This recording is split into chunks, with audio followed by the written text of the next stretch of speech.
दोस्तों, all India मजलिस इत्तेहादुल मुस्लिमीन पर अक्सर ये आरोप लगता रहा है कि ये सिर्फ मुसलमानों की राजनीति करते हैं। लेकिन आज जब महाराष्ट्र महानगर निकाय का चुनाव का रिजल्ट सामने आया, उसके बाद ये भरम लोगों का कहीं ना कहीं टूटता हुआ दिखाई देगा। असल में इस बार ऑल इंडिया मजलिस इत्तेहादुल मुस्लिमीन के हिंदू प्रत्याशियों ने भी बड़ी कामयाबी हासिल की है, जिसमें दो प्रमुख चेहरा आप तमाम लोग शायद उनसे वाकिफ़ हों या ना हों, लेकिन आज हम आपको उनके बारे में बताना चाहते हैं।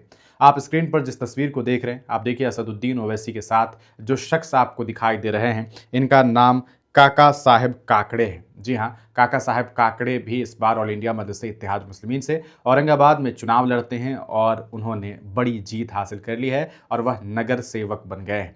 इसके अलावा एक और चेहरा हम आपको दिखाना चाहते हैं। आप देखिए स्क्रीन पर आपको जो चेहरा दिखाई दे रहा है, विजय उबाले साहब, वार्ड नंबर 140 गोवंडी से इनका ताल्लुक है और इन्होंने भी बड़ी कामयाबी हासिल की है।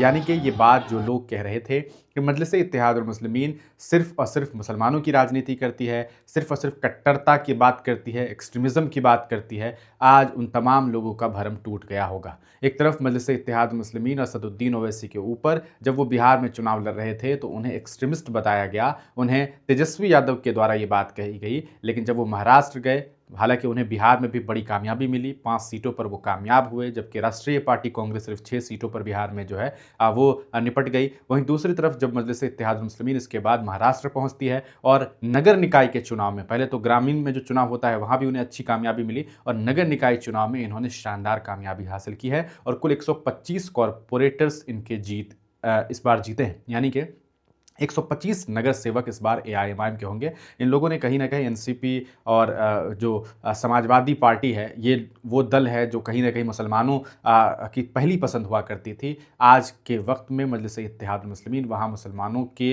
क्षेत्र में ख़ास करके अगर बात की जाए तो मजलिस इत्तेहादुल मुस्लिमीन ने सबसे बड़ी कामयाबी हासिल की है। और अबू आसिम आज़मी साहब जो ये कह रहे थे कि हम उत्तर प्रदेश से हैं, ऐसा धक्का देंगे, बत्तीसी झाड़ देंगे, इस तरह की बात की जा रही थी, आज उन्हें करारी शिकस्त मिली। और इकलौते अगर उनके क्षेत्र की बात की जाए गोवंडी में, तो एक भी सीट मजलिस इत्तेहादुल मुस्लिमीन के सामने समाजवादी पार्टी नहीं जीत सकी। 8 में एक भी सीट नहीं जीती। 6 सीटों पर एआईएमआईएम, वहीं 2 सीटों पर जो है 1 सीट पर भारतीय जनता पार्टी ने जीत हासिल की है। साथ ही साथ आपको बता दें कि ऑल इंडिया मजलिस इत्तेहादुल मुस्लिमीन से इस बार कुल 6 नॉन मुस्लिम प्रत्याशी ने चुनाव जीता है, जिनमें अशोक हिवराले हैं जो कि छत्रपति संभाजी नगर वार्ड संख्या 1 से हैं, लीडर ऑफ वर्कर्स यूनियन है। इनके अलावा विजय श्री जाधव हैं जो छत्रपति संभाजी नगर वार्ड संख्या 1 से हैं।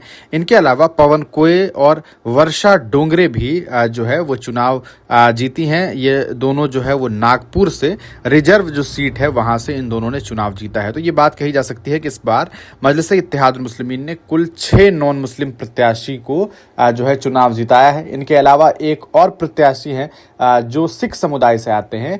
उन्हें पार्टी ने सिंबल तो नहीं दिया था, लेकिन इम्तियाज़ जलील ने उनका समर्थन किया था और जो लोग मजलिस इत्तेहादुल मुस्लिमीन के समर्थक थे, उन तमाम लोगों ने उन सिख प्रत्याशी को, इकलौते प्रत्याशी जो सिख थे, उन्हें वोट किया और वो भी चुनाव जीते हैं। तो ये एक बड़ी कामयाबी ऑल इंडिया मजलिस इत्तेहादुल मुस्लिमीन को मिली है। तो ये आज की खबर है जो हमने आप तक पहुँचाई है। आप क्या सोचते हैं, कमेंट सेक्शन में अपनी राय ज़रूर लिखिएगा।